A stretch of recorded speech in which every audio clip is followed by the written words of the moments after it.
البدع والأهواء، أهل البدع العقائدية وأهل البدع السياسية. أنا أقول بيننا وبينكم السلف، بيننا وبينكم الكتب، كان فيقول البدع بيننا وبينكم. Imam Nawawi rahimahullahu taala di Riyadhis Shalihin. Hadisnya agak panjang, kita ambil sebagian nanti insyaallah. Wa an Abi Hurairah radhiyallahu an, qala Rasulullah sallallahu alaihi wasallam, sholatur rajuli jama'atan, salatnya seseorang secara berjamaah, tazidu ala sholatihi fi suqihi wa baitihi bid'an wa isyrina darajah. Dia itu melebihi sholat dia di pasar dia dan di rumahnya, yaitu kalau sendirian. Karena ini dikaitkan dengan jamaah, berarti maksud di pasar dan di rumah adalah kalau sendirian. Dengan apa? 20 sekian derajat. Ini menunjukkan apa? Pandainya orang-orang yang ikut syariat, bahwasanya sekali dia beramal bisa apa? Berlipat sampai sekian derajat, bahkan 27 derajat, sebagaimana datang dari hadis siapa? Hadis Ibni Umar radhiyallahu anhuma bi sab'in wa isyrina darajah, sampai 27 derajat. Padahal satu sholat itu pahalanya lebih dari apa? Lebih dari mendapatkan satu kereta apa, misalkan kereta Mustang barangkali. Itu sholat apa? Sholat wajib. Sementara sholat sunnah saja, misalkan apa? Sholat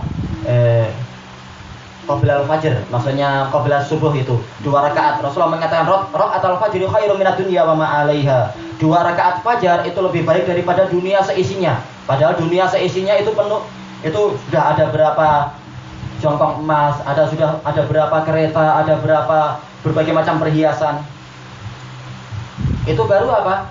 Dikatakan itu lebih baik daripada dunia dan seisinya. Padahal itu belum sholat yang terbaik. Masih ada yang lebih baik daripada rakaatul fajr, yaitu apa? Sholatul witr. Dan masih ada yang lebih bagus dari sholatul witr, yaitu apa? Yaitu sholat wajib. Sekarang orang sekali sholat wajib, berarti pahalanya itu jauh lebih besar daripada dunia seisinya. Bagaimana kalau dia itu sholat yang nilainya adalah 27 derajat? Tentunya dia akan mendapatkan 27 kali lebih bagus daripada kalau dia sholat sendirian. Maka orang yang akalnya bagus adalah dia memilih yang apa itu? Sholat berjamaah. Seandainya sekarang pahala itu ditampilkan langsung, barang siapa, ini nanti diumumkan oleh panitia zakat misalkan, barang siapa dia sholat di Masjid Changlun berjamaah, maka dia akan mendapatkan 1 mobil baby Benz misalkan. Wow, mesti ya, masjidnya tidak muat itu sampai di jalan-jalan. Padahal pahalanya jauh lebih dari itu.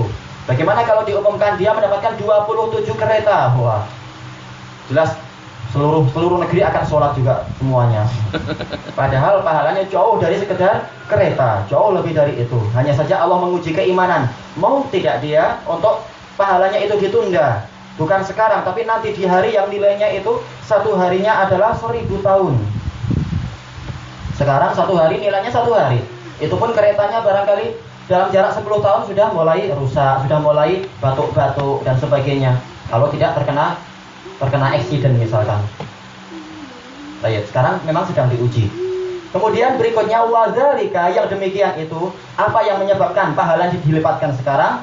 Anna ahadahum, bahwasanya salah seorang dari mereka idza tawadda, kalau dia berwudu, tapi wudu yang mana? Bukan wudu yang bid'ah. Fa ahsanal wudu, dia memperbagus wudunya. Siapa wudunya yang paling baik? Jelas wudu Rasulullah. Berarti harus apa? Ikut wudunya Rasulullah. Kalau ingin wudunya itu dihukumi dengan wudu yang bagus. Kalau wudu yang bid'ah, maka bukan yang bagus. Bid'ah itu adalah syarrul umur, perkara yang jelek. Summa atal masjid, kemudian dia mendatangi masjid. La yuridu illa sholah, dia tidak menginginkan kecuali sholat. Jadi memang dia niat ke masjidnya bukan untuk menagih utang, juga bukan untuk berdagang, atau bukan untuk perkara-perkara duniawi. Memang niatnya adalah untuk sholat. Wala la yanhazuhu illa sholah, tidak ada yang membangkitkan dia dari rumahnya atau dari tempat duduk dia kecuali sholat. Menunjukkan apa? Niat itu memang amat berpengaruh kepada dilipatkannya suatu amalan. Lam yahtu khutwah, ini masya Allah keutamaannya. Tidaklah dia melangkah dengan 1 langkah illa rufi'a lahu biha darajah, kecuali 1 derajat akan diangkat untuk dia. Itu 1 langkah. Bagaimana kalau dia itu melangkah 10 langkah? Bagaimana kalau jarak dari dia dari rumah dia ke masjid adalah sampai 100 langkah? Wah, derajatnya naik sampai 100 derajat. Dalam hadis yang lain, derajat berangkat dan derajat pulang dinaikkan 2 kali lipat. Dalam hadis di Sahih Muslim. Allah Ta'ala maha baik. Dan itu memang kembali kepada apa? Kebagusan niat orang tersebut.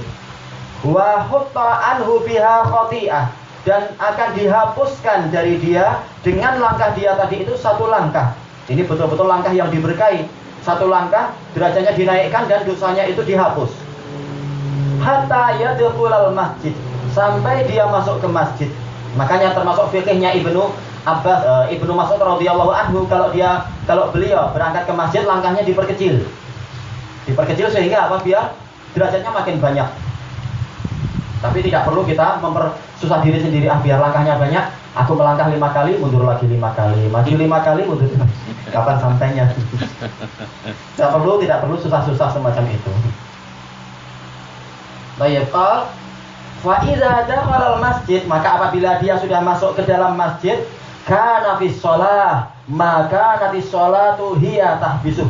Terus-menerus dia dihitung sebagai orang yang sholat selama sholat itu menahan dirinya. Kenapa? Sebagaimana datang dari hadisnya siapa itu?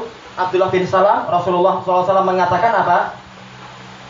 Inna rajula fi sholah madamat yang tadirus sholah.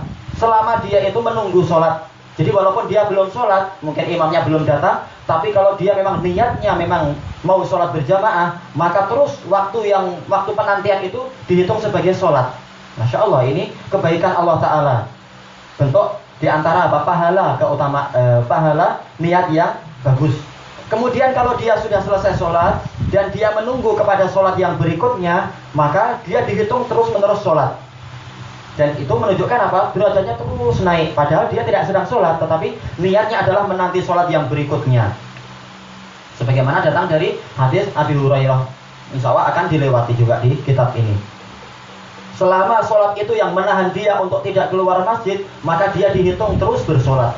Wal malaikatu yusholluna ala ahadikum, dan malaikat itu bersolawat kepada salah seorang dari kalian madama fi majlisih, selama dia di tempat duduk dia, alladzi shalla fi, yang dia sholat di situ. Selama dia tidak keluar masjid atau selama dia tidak pindah dari tempat itu. Ini alal khilaf. Tetapi syahidnya di sini adalah apa? Benar-benar niat itu amat berpengaruh. Yaqulun, malaikat tersebut berdoa, Allahumma arhamhu, ya Allah rahmatilah dia. Ini doa yang luar biasa, karena rahmat adalah ismun jami'un likulli khair, suatu istilah yang mencakup seluruh kebaikan. Itu masuk dalam rahmat. Allahumma ghufir lahu, ya Allah ampunilah dia. Ini juga bagus sekali. Dosanya diampuni dan dia dicintai dan dia diselamatkan dari bencana yang mungkin terjadi akibat dari dosa tadi. Ini makna dari ighfir lahu. Allahumma tub alaih, ya Allah berikanlah taubat untuk dia. Ini mencakup tiga perkara. Yang pertama adalah dia dikasih dikasih taufik untuk bertobat dari dosanya. Kemudian yang kedua, diterima taubat itu. Kemudian dia diberi taufik untuk tidak melakukan dosa di masa yang akan datang. Ini makna tub alaih. Ini menunjukkan doa malaikat ini memang luar biasa bagusnya dan barokahnya memang luar biasa. Sampai-sampai kalau kita mendengar ada pokok ayat, walaupun kita tidak melihat malaikat, kita disuruh apa? Berdoa. Allahumma inni as'aluka min fadlik. Ya Allah, saya mohon kepadamu sebagian dari karuniamu. Memang malaikat itu memang penuh dengan keberkahan. Malam yu'dhifi, selama dia itu tidak mengganggu orang lain. Adapun kalau dia di masjid main-main suka menyakiti orang lain, maka apa? Jelas dia tidak mendapatkan sholawat dari malaikat. Seperti yang disebutkan di tarjumah di biografi sebagian muhaddisin itu. Muhaddisin tapi antik, yang nakal dia. Muhaddisin tapi samseng. Dia termasuk murid besar dari Sufyan bin Uyainah, teman satu, istilahnya apa? Classmate-nya Imam Syafi'i. Tapi orang ini aneh. Dia kalau datang ke Masjidil Haram, dia datang sebelum subuh. Sebelum subuh masih gelap. Waktu itu kan belum ada listrik. Dia akan masuk ke situ, nanti dia akan menyebar kalajengking. Ternyata betul, orang-orang yang sholat akhirnya disengat sama kalajengking. Kasihan. Ini muhadis aneh sekali orang ini. Tapi dia matruk, nggak diterima. Terus dia pergi kemana? Pergi ke tempat wudhu. Nah, air yang sebanyak itu ditumpahi dengan tinta. Akhirnya orang yang wudhu nanti ketika masuk masjid wajahnya hitam-hitam kena tinta. Ini muhadis samseng. Nah, kalau orang macam ini ya nggak dapat sholawat malaikat. Caranya adalah malam yu'dhibih, selama dia di situ tidak mengganggu orang lain. Malam yuhdisbih, selama dia tidak kentut. Nah, kalau kentut ya batal. Doa malaikat pun berhenti di situ. Memang ini keutamaan orang yang tidak mudah untuk kentut. Baik, insyaallah syarahnya besok. Al-hadis muttafaqun alaihi wa hadza lafdzu Muslim. Wallahu a'lam. Subhanakallahumma wa bihamdika la ilaha illa anta astaghfiruka wa atubu ilaik. Walhamdulillahirabbil alamin.